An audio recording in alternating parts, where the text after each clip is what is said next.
નવસારી જિલ્લામાં આવેલા વિનાશક ઘોડાપુર બાદ અસરગ્રસ્ત વિસ્તારોની સ્થિતિનું નિરીક્ષણ કરવા નવસારીના સાંસદ અને કેન્દ્રીય જળશક્તિ મંત્રી સી.આર. પાટીલ નવસારી પહોંચ્યા હતા। તેમણે જિલ્લા ડિઝાસ્ટર મેનેજમેન્ટ ઓફિસ ખાતે અધિકારીઓ સાથે બેઠક યોજી।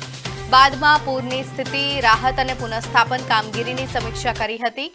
ત્યારબાદ સી.આર. પાટીલે ગણદેવી, ચીખલી અને બિલીમોરાના પૂરગ્રસ્ત વિસ્તારની મુલાકાત લીધી હતી। ગણદેવી ખાતે કચરો સાફ કરતી વખતે કરંટ લાગવાથી મૃત્યુ પામેલા 3 મૃતકોના પરિવારજનોને સહાયના ચેકનું વિતરણ કરી સંવેદના વ્યક્ત કરી હતી। મંત્રીએ સ્થાનિક લોકો સાથે વાતચીત કરી તેમની મુશ્કેલીઓ જાણી હતી અને ચાલી રહેલી રાહત કામગીરીનું સ્થળ પર નિરીક્ષણ કર્યું। આ દરમિયાન રાજ્ય સરકારના મંત્રી નરેશભાઈ પટેલ, ભાજપ જિલ્લા પ્રમુખ ભૂરાભાઈ શાહ સહિત આગેવાનો અને અધિકારીઓ હાજર રહ્યા હતા।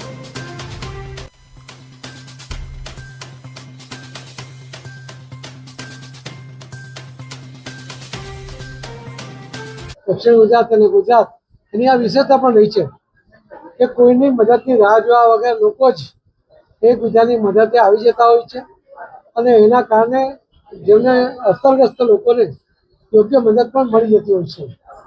ફરીથી ઇલેક્ટ્રોનિક અને પ્રિન્ટ મીડિયાને પણ હું અભિનંદન આપીશ કે એમના કારણે લોકોને જાગૃત કરવા માટે, એમને સજાગ કરવા માટે જે ભૂમિકા અમે બધાએ ભજવી છે એના કારણે પણ લોકો જલ્દી સજાગ થયા છે, જાગૃત થયા છે। એના કારણે બચાવ કામગીરી પણ સરળતાથી થઈ છે। ફરી સૌનો ખૂબ ખૂબ ધન્યવાદ।